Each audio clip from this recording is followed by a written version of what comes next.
What's going on, guys? Uche and Njoku, Sneaker Principal. And in this episode of the Sneaker Principal podcast, I am going to tap into my co host. I know I've been doing this a bit lately. Let me see if I can get this sucker working. There we go. That's not what I want to do. I want to go here and add to my screen. So this is this time ChatGPT. So I had this idea of seeing, can I get ChatGPT to be my co-host on this episode?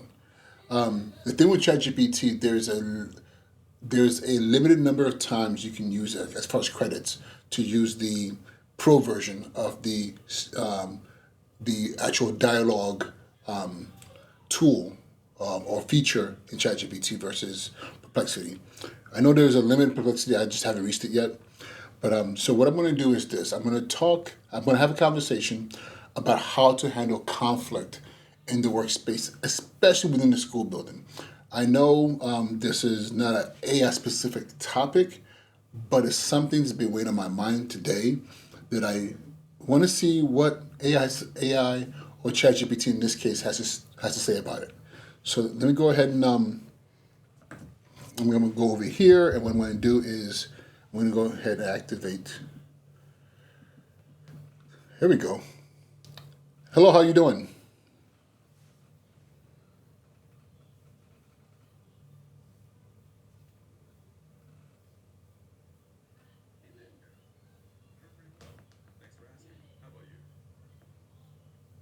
I'm doing pretty well.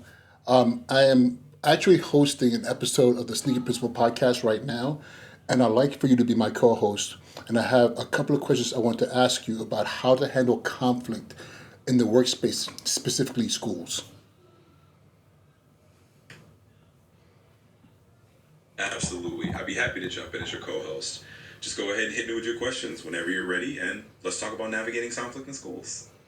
So, what kind of conflicts are you aware of that occur between adults, between the faculty and staff, that is typical within a school space, and why do these conflicts happen? Yeah, definitely. I mean, it's pretty common to see a range of conflicts pop up among faculty and staff in schools. A lot of times it boils down to differences in teaching philosophies or maybe just misunderstandings about roles and responsibilities. And sometimes it's just the stress of the environment. Schools can be really high pressure, and that can kind of bring out conflicts that might not otherwise happen. So it's pretty normal stuff, and there are definitely ways to navigate it. So, over the course of my career, I've come across these conflicts as a teacher, as an administrator with other administrators, but worst of all has been as a school leader managing the conflict between staff members and trying to create equilibrium and creating a space of homeostasis where people are able to work peacefully for a purpose. So, what advice would you give a school leader who finds themselves having to manage conflict between staff members? Yeah, that's a big one. I mean, it's one thing to manage your own conflicts, but when you're the one responsible for creating that balance for others, it's a whole different level. I'd say the first piece of advice is to really establish open lines of communication. Make sure people know that you're there to listen and that you're not taking sides, but you're there to help everyone find common ground. And then I think it's about setting those shared expectations, reminding people of the bigger purpose, like, hey, we're all here for the students, we're all here for the school community, and then maybe even mediating some of those conversations if you need to. But I think just coming at it from a place of understanding and keeping everything transparent usually helps people settle down and see that you're all on the same team. But what do you do when you have a team member who's actually really good at their job and is actually quite proficient, but are just laden with conflict and have a hard time being part of the team and being agreeable with their teammates? Do you sacrifice their excellence in their role, or do you find other ways, or do you just accept that this person is not a team player, but they're great in the classroom and keeping them in the school? Yeah, that is a tough call, and I think a lot of leaders run into that at some point. When you have someone who's really talented, but they're kind of the source of a lot of friction, it really comes down to a judgment call. I mean, one approach is to have some direct and honest conversations with that person about the impact of their behavior, not just on their colleagues, but on the overall school culture.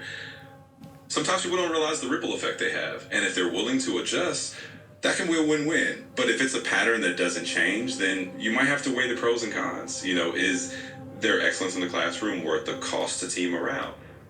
Sometimes you can find them roles that minimize those friction points, or you might have to decide if it's a fit long term. But I think having those conversations first is usually the best step before making any big decisions. Thank you for that. I really appreciate it. Absolutely, you're very welcome. I'm glad I could help out a bit, and I'm always here if you need to bounce around more ideas.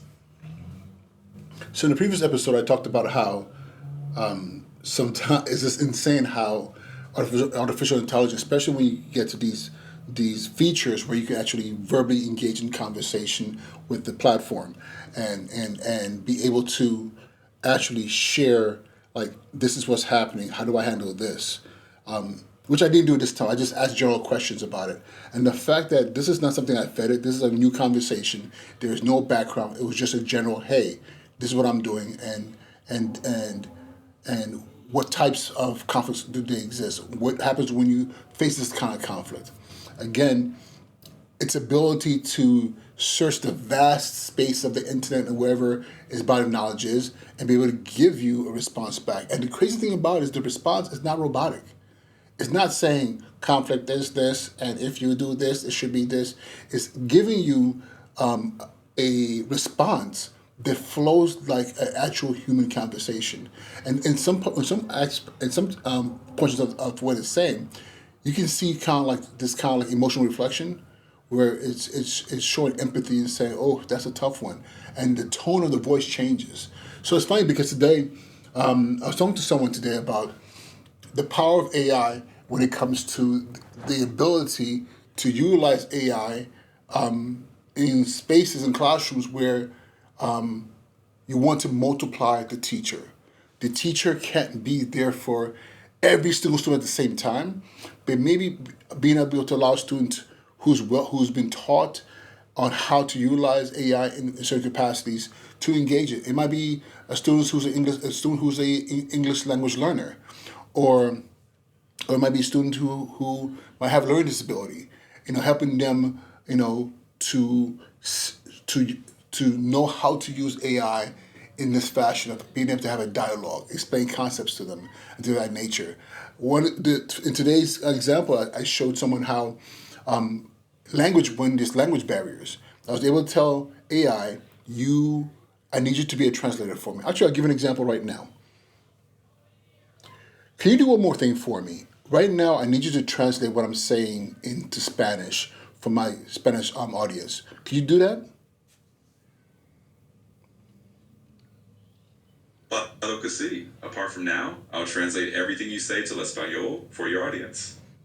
Thank you. So I would like to share the fact that the power of AI in spaces like working with students who are English language learners and be able to use AI to actually speak in English into it and have it translate to a student, especially when you're in a space where you don't have enough staff members to fill into that role. Gracias. Entonces, me gustaría compartir el hecho de que el poder de la IA en entornos como trabajar con estudiantes que están aprendiendo inglés y poder usar la IA para hablar en inglés y que se traduzca para un estudiante es realmente valioso, especialmente cuando estás en un entorno donde no tienes suficiente personal para cumplir ese rol. Can you say the same thing in Chinese, please? Sure. I'll translate that into Chinese for you.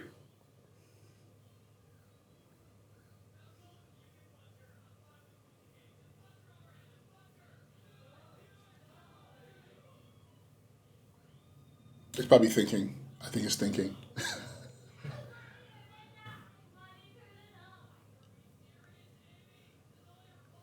Actually, the last thing that I said, can you translate that from Spanish to Chinese? Darn gay. Aweba ni cansaret one, some Spanish falló, fallishon chonwan.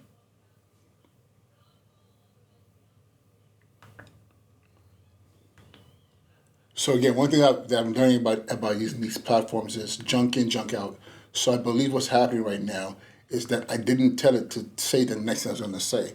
So it's asking me, it's waiting for me to give it what to say next, right? So let's try this. So AI has the ability to change the way we support students who are new to English. So being able to translate what's being said in English to a student when you don't speak that particular language. So in this case, translating from English to Chinese when you don't speak Chinese, but you know the AI platform is able to do that for you, and with almost pretty good precision. 人工智能有能力改变我们基础那些刚开始学英语的学生的方式，也就是说，你可以把用英语说的话翻译给学生，即使你不会说那种语言。在这个例子中是从英语翻译成中文，但你知道这个 AI 平台可以相当精确的为你完成这个翻译。The crazy thing about it is that because I don't speak Chinese, I don't know if it's accurate. So if you listen to this right now and you speak Chinese or Spanish, tell me how accurate that was. I'm gonna try one more thing. I'm gonna get off this quick episode.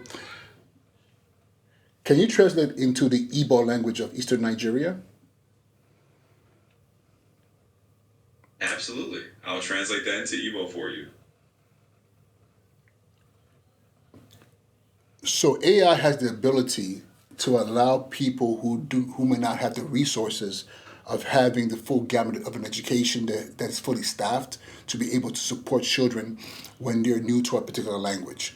So here, I'm asking AI to take what I'm saying right now and translate it into a language like the Igbo language of Eastern Nigeria, where I'm from, because that's if you don't speak Igbo, or you might be in Wisconsin somewhere and you might have a child which is very unlikely because the national language of Nigeria is Igbo. But still, if you do have a child who maybe grew up in a village somewhere who never learned English, this is a tool you can use to help them understand what's being said in English. AI nwere ike inyere ndị na-enweghị ohere ma ọ bụ akụnụba zuru ezu maka nweta agụmakwụkwọ zuru oke aka inyere ụmụaka aka mgbe ha na-amụta asụsụ ọhụrụ. Ya bụ n'ihe a ana m arịọ AI ka ọ gbanwee ihe m na-ekwu ugbu a gaa n'asụsụ Igbo nke ụwa anyanwụ Nigeria ebe m si bịa maka na ọ bụrụ na ị na-agakwu Igbo ma eleghị anya ịnọ na Wisconsin ma wee nwa nwere ike na-esogbu Igbo ghọta Bekee ọ bụ ezie na ọ gaghị adịkarị n'ihi na asụsụ mba Nigeria bụ Igbo bụrụ ka bụ ngwa ọrụ ihere aka ịghọta ihe a na-akwu na Bekee. So, apart from the accent not being precise to the Igbo accent, everything that was said was pretty much what I just said into a language like Igbo from the eastern part of Nigeria. So again, how powerful is this tool? How can you utilize this tool to be able to support teachers and learning and even across content areas? Okay, like I said before, this is just the tip, very tip of the iceberg. Imagine what else can be done in a space where you have the ability to fully harness AI in the classroom, in the school building, within your district, and etc.